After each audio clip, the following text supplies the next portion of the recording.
नमस्कार प्यारे बच्चों, कैसे हैं आप? आशा करती हूँ अच्छे होंगे। आज हम करेंगे आपकी अभ्यास पुस्तिका का अध्याय 9, डॉक्टर एपीजे अब्दुल कलाम। ये हमारे एक राष्ट्रपति हैं, उनके ऊपर है। आप इन्हें मिसाइल मैन के नाम से भी जानते हैं। जनता के राष्ट्रपति कहे जाने वाले डॉक्टर एपीजे अब्दुल कलाम की कहानी हर व्यक्ति के लिए प्रेरणादायक है, यानी इंस्पायर करती है। इस पाठ में हम उनकी कहानी उन्हीं के मुंह से सुनेंगे। मीन्स एपीजे अब्दुल कलाम ने ही इसे लिखा है। इसके लिए आपको एक पहेली दे रखी है। राष्ट्रपति ये थे हमारे, मिसाइल मैन कहलाते थे, डॉक्टर नाम के आगे लगता वैज्ञानिक जाने माने थे। इसका आंसर क्या होगा? Doctor APJ Abdul Kalam.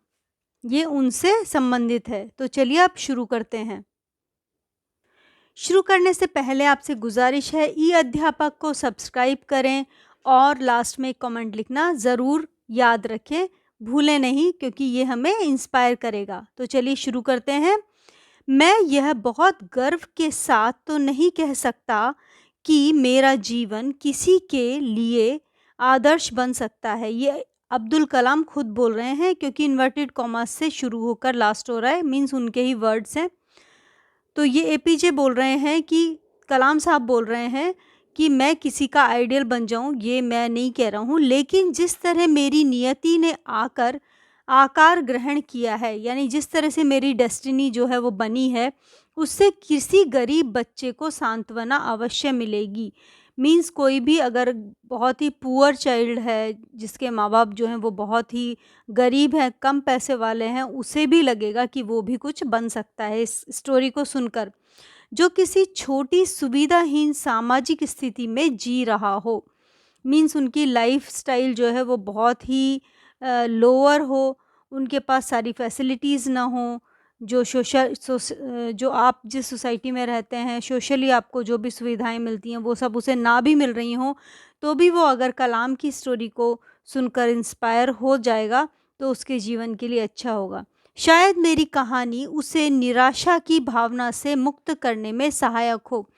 जब एक बच्चा जो है वो किसी गरीब इंसान के यहाँ पैदा होता है, उसे बहुत अधिक मुश्किलों का सामना करना पड़ता है एजुकेशन के लिए। अगर वो किसी स्कूल में किसी तरह एडमिट हो भी जाता है, तो उसमें बुक्स खरीदने के लिए, छोटी छोटी चीज़ों के लिए उसे बहुत मेहनत करनी पड़ती है, या उसके माँ बाप को बहुत मेहनत करनी पड़ती है। कलाम की स्टोरी ऐसे ही है, लेकिन वो आगे जाकर बहुत अधिक फेमस हुए, मिसाइल मैन कहलाए, हमारे राष्ट्र के सबसे बड़े पद पर भी पहुँचे। ये उनकी लगन और मेहनत थी। आप भी इसी तरह से आगे बढ़ सकते हैं। अब आगे वो बता रहे हैं, बच्चों 15 अक्टूबर 1931 में मेरा जन्म हुआ था, तमिलनाडु के रामेश्वरम में। तो कलाम साहब का जन्म यानी बर्थ जो है वो तमिलनाडु स्टेट में रामेश्वरम प्लेस पर हुआ। मेरे गांव का नाम धनुषकोडी, ये उनके विलेज का नेम था, धनुषकोडी। मेरे पिता का नाम यानी फादर्स नेम जैनुलाब्दीन, और माता का नाम आशिमा था, ये उनकी मदर का नेम था। मेरा पूरा नाम, फुल नेम, अब्दुल पाकिर जैनुलाब्दीन अब्दुल कलाम है। मेरे पिता नावें बनाते थे, मीन्स वो बोट का मैन्युफैक्चर करते थे और मछुआरों को किराए पर देते थे, रेंट पर देते थे वो फिशरमैन्स को। हम एक संयुक्त परिवार में रहते थे, जॉइंट फैमिली में रहते थे वो। घर का गुजारा बड़ी मुश्किल से हो पाता था, बहुत ही डिफ़िकल्ट था कि उनके जो डेली लाइफ के लिए जो भी नीड्स हैं वो पूरी हों। मेरे पिताजी की लगन, उनके ऊंचे विचार और उनकी कर्मठता ने मुझे प्रारंभ से ही अत्यधिक प्रभावित किया। इनके जो फादर थे वो बहुत ही लगन से, मतलब बहुत कंसंट्रेशन से और बहुत ही शिद्दत के साथ अपना काम करते थे। उनके जो थॉट्स थे वो बहुत ही अच्छे थे और पूरे वो हार्ड वर्कर थे, और यही सब बातें कलाम को प्रभावित करती थी। अपने व्यक्तित्व में ये गुण मैंने आत्मसात किए, और अपने पिता के इन्हीं गुणों को उन्होंने अपने लाइफस्टाइल के अंदर भी डाला, जिससे उन्होंने कठिन परिश्रम की और आज हम उन्हें जानते हैं। अपनी माँ के बारे में क्या कहूँ? उनके प्रेम, त्याग और विश्वास ने मुझे सदैव शक्ति दी। अपनी मदर के बारे में बता रहे हैं कि वो बहुत ही प्यार करती थी सबको, बहुत ही वो सैक्रिफ़ाइस करती थी हमारे लिए और उनके ऊपर बहुत ही हमें विश्वास था और यही सब इन्हें भी इनसे इंस्पिरेशन मिलता है, पावर मिलती है।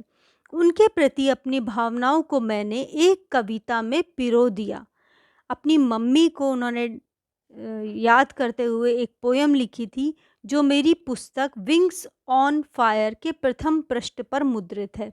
इन्होंने ये बुक जो है वो राइट की और इसके फर्स्ट पेज के ऊपर वो पोयम लिखी जो उनकी माँ के लिए लिखी थी उन्होंने। जीवन में सफलता और अनुकूल परिणाम प्राप्त करने के लिए दृढ़ निश्चय, आस्था और सकारात्मकता, इन तीनों शक्तियों को भली भांति समझ लेना चाहिए। इसमें कलाम जो है वो बोल रहे हैं अगर आप अपनी लाइफ में सफल होना चाहते हैं, अगर आप चाहते हैं कि आप जो करना चाहते हैं वो आप उसके अंदर सक्सेसफुल हो जाएं और आपको जो भी रिज़ल्ट परिणाम मीन्स आपको जो भी रिज़ल्ट मिले वो आप जैसा चाहते हैं वैसा रिज़ल्ट मिले। मीन्स आप क्लास के अंदर फर्स्ट आना चाहते हैं तो आप फर्स्ट आएंगे, उसके लिए आपको क्या चाहिए? दृढ़ निश्चय करना चाहिए आपको, यानी आपको पूरा पक्का इरादा करना चाहिए कि आपको फर्स्ट आना है, तो उसके लिए आपको मेहनत भी करनी पड़ेगी। आस्था, आपको फ़ेथ होना चाहिए, आपने जो भी कुछ बोला है आप वो करेंगे और सकारात्मकता, पॉज़िटिविटी के साथ आपको वर्क करना है। जब ये तीनों पावर्स मिलती हैं, तो उनको आप जो भी काम करना चाहते हैं उसमें सफलता ज़रूर मिलेगी। तो इसमें अब्दुल कलाम यही कहना चाहते हैं आपको कि कोई भी कार्य आप जो स्टार्ट करते हैं और आप चाहते हैं कि उसका परिणाम हो कि आप पॉजिटिव हो, अच्छा हो और जो आप चाहते हैं वही हो, तो उसके लिए आप ही को मेहनत करनी पड़ेगी। उपयुक्त पंक्तियाँ मेरे शीर्षक इरादुराई सोलोमन ने मुझसे कही थी। सॉरी, ये कलाम ने नहीं कही है, ये इनके शिक्षक यानी टीचर ने इनसे कही है कि अगर आप सक्सेसफुल होना चाहते हो तो आपको इन तीनों को अपनी शक्ति बनाना होगा। 5 वर्ष की आयु में मैंने पंचायत प्राथमिक विद्यालय रामेश्वरम से अपनी शिक्षा दीक्षा आरंभ की। उनकी प्राइमरी जो एजुकेशन है वो इस वाले स्कूल से हुई। कई बार ऐसी आर्थिक कठिनाइयां भी सामने आई कि मुझे समाचार पत्र बेचने का काम भी करना पड़ा। फाइनेंशियली इन्हें कभी कभी डिफ़िकल्टी का सामना करना पड़ा और उससे उभरने के लिए इन्होंने क्या किया? न्यूज़पेपर को बेचा। 1958 ईस्वी में मैंने मद्रास इंस्टीट्यूट ऑफ टेक्नोलॉजी से अंतरिक्ष विज्ञान में स्नातक की पढ़ाई की। इन्होंने मद्रास इंस्टीट्यूट ऑफ टेक्नोलॉजी से एजुकेशन ली। मुझे भौतिकी से बहुत प्रेम था। फिज़िक्स जो है वो उनका प्रिय विषय था, सब्जेक्ट था फिज़िक्स। और मैं एक पायलट बनना चाहता था। वो पायलट बनना चाहते थे, लड़ाकू विमान उड़ाना चाहता था, फाइटर प्लेन उड़ाना चाहते थे। मैंने उसकी परीक्षा भी पास की, एग्ज़ाम दिया और एग्ज़ाम को उन्होंने क्लियर किया, परंतु उन्हें 8 ही व्यक्तियों को चुनना था और मैं 9वें स्थान पर था। यहीं से मैंने अपनी दिशा बदल ली। हालाँकि वो पायलट बनना चाहते थे, लेकिन जब उनका सिलेक्शन नहीं हुआ, केवल उन्होंने शुरू के 8 व्यक्तियों को लिया, 8 पीपल्स को लिया और वो 9th प्लेस पे थे। उसके बाद उन्होंने सोचा कि अब वो पायलट नहीं बनेंगे, कुछ और करेंगे। जब तक आप अपनी 100% योगदान नहीं देते, तब तक आप सफल नहीं हो सकते और आपके द्वारा किया गया 100% योगदान आपको कभी असफल नहीं होने देगा। मीन्स आपको कोई भी वर्क करना है उसके लिए आपका डेलीगेशन जो है वो 100% होना चाहिए। अगर आप 100% अपना नहीं देंगे तो आपको सफलता नहीं मिलेगी, लेकिन अगर आपने अपना 100% दिया है, इतना हार्ड वर्क किया है, तो आप असफल उसमें नहीं हो सकते। कलाम ने अपना पूरा जोर लगाया पायलट बनने के लिए, लेकिन जब नहीं हुआ उन्होंने अपना डायरेक्शन चेंज किया। 1962 में मैं भारतीय अंतरिक्ष अनुसंधान संगठन से जुड़ा। तो ये वाला इंस्टीट्यूट जो है उससे ये जुड़े। मैंने परियोजना महानिदेशक का पद संभाला। भारत प्रोजेक्ट डायरेक्टर जो हैं वो बने ये। भारत का पहला स्वदेशी उपग्रह प्रक्षेपास्त्र बनाया। तो इन्होंने फर्स्ट जो भारत का और इन्होंने मिसाइल बनाने का कार्य जो है वो इंडिया में शुरू किया। पृथ्वी और अग्नि जैसे प्रक्षेपास्त्र स्वदेशी तकनीक से बने हैं। ये 2 मिसाइल्स हैं, उनके नाम हैं, जो इंडिया में ही बनी है, इंडियन टेक्नोलॉजीज़ में यूज़ की है। अपने देश को अंतर्राष्ट्रीय अंतरिक्ष क्लब का सदस्य बनवाने का जो सपना मैंने देखा था, वह पूर्ण हुआ। इन्होंने सोचा था कि इंटरनेशनल स्पेस क्लब है कोई, उसको जो उस क्लब है उसकी सदस्यता भारत को मिले, और इन्होंने दिलवाई। ये उनका ड्रीम था। पोखरण में परमाणु परीक्षण करके भारत ने परमाणु शक्ति संपन्न राष्ट्रों में अपनी जगह बनाई। एटॉमिक पावर जो है वो भी भारत को मिली। अपने देश को सर्वशक्ति संपन्न बनाने का मेरा सपना पूरा हुआ। सपने वे नहीं जो आप नींद में देखते हैं, सपने तो वे हैं जो आपको नींद ही नहीं आने देते। ये कलाम के वर्ड्स हैं। इनके अनुसार ड्रीम्स वो होते हैं वो नहीं होते हैं जो आप जब स्लीपिंग के लिए जाते हैं उस टाइम पे जो देखते हैं, वो आपके ड्रीम नहीं होते। ड्रीम्स वो होते हैं जो आप सोचते हैं बनने का, और उनकी वजह से आपको नींद नहीं आ पाती है, मतलब आप हार्ड वर्क करते हैं उसको हासिल करने के लिए। समय के साथ मेरी ज़िम्मेदारियाँ बढ़ी, इनकी रिस्पॉन्सिबिलिटीज़ जो हैं वो बढ़ी। पहले भारतीय रक्षा मंत्रालय ने मुझे वैज्ञानिक सलाहकार बनाया। फिर वर्ष 2002 में देश के 11वें राष्ट्रपति के रूप में चुने जाने का सौभाग्य मुझे प्राप्त हुआ। तो 2002 में ये 11th प्रेसिडेंट बने इंडिया के। मैं राजनीति से अधिक देर तक बंद कर नहीं रह सकता था, मीन्स वो पॉलिटिक्स में अधिक नहीं रहे। अतः वर्ष 2007 में अपना कार्यकाल के समाप्त होते ही मैंने दोबारा राष्ट्रपति न बनने का निर्णय किया। मतलब वो एक बार ही प्रेसिडेंट रहे, दोबारा रिपीट नहीं किया, क्योंकि उन्हें ये सब पसंद नहीं था। मैंने सदैव भारत को विश्व में अग्रणीय बनाने का सपना देखा था, और इसके लिए मैं सदैव दृढ़ प्रतिज्ञ भी रहा। वो हमेशा चाहते थे कि भारत जो है वो आगे बढ़े। आपको पता होना चाहिए कि आत्मसम्मान हमेशा आत्मनिर्भरता के साथ जुड़ा रहता है। ये भी कलाम के वर्ड्स हैं। उनके अनुसार आपका आपका सेल्फ रिस्पेक्ट जो है वो हमेशा आप अगर किसी पर डिपेंडेंट नहीं होते, इंडिपेंडेंट होते हैं, तभी आपका वो सेल्फ रिस्पेक्ट जो है वो बना रहेगा, ये उन्होंने कहा है। मैं भारत को हमेशा आत्मनिर्भर देखने का इच्छुक रहा हूँ। मीन्स वो चाहते थे कि इंडिया जो है वो हमेशा इंडिपेंडेंट रहे। आज हम शक्ति संपन्न हैं तो लोग हमें गीदड़ भभकियाँ देकर डरा नहीं सकते। मीन्स हमें वो लोग धमकियाँ नहीं दे सकते हैं कि इंडिया को, क्योंकि अभी इंडिया के पास सारी शक्तियाँ हैं। वो अंतरिक्ष में भी फर्स्ट हो गया है, मतलब अच्छा हो गया है, और परमाणु शक्ति भी हमारे पास है। हमारी ठोस उपलब्धियां ही हमारी पहचान है। इसीलिए जो हमें चाहिए उसके लिए प्रतीक्षा मत करो, संघर्ष करो, क्योंकि प्रतीक्षा करने वालों को तो उतना ही हिस्सा मिलता है जितना हिस्सा संघर्ष करने वाले छोड़ देते हैं। अगर आप पढ़ाई में कमज़ोर हो अथवा लोग ऐसा समझते हों, तो भी हार ना मानो। हर क्षेत्र से प्रयास करो, हर तरह से प्रयास करो।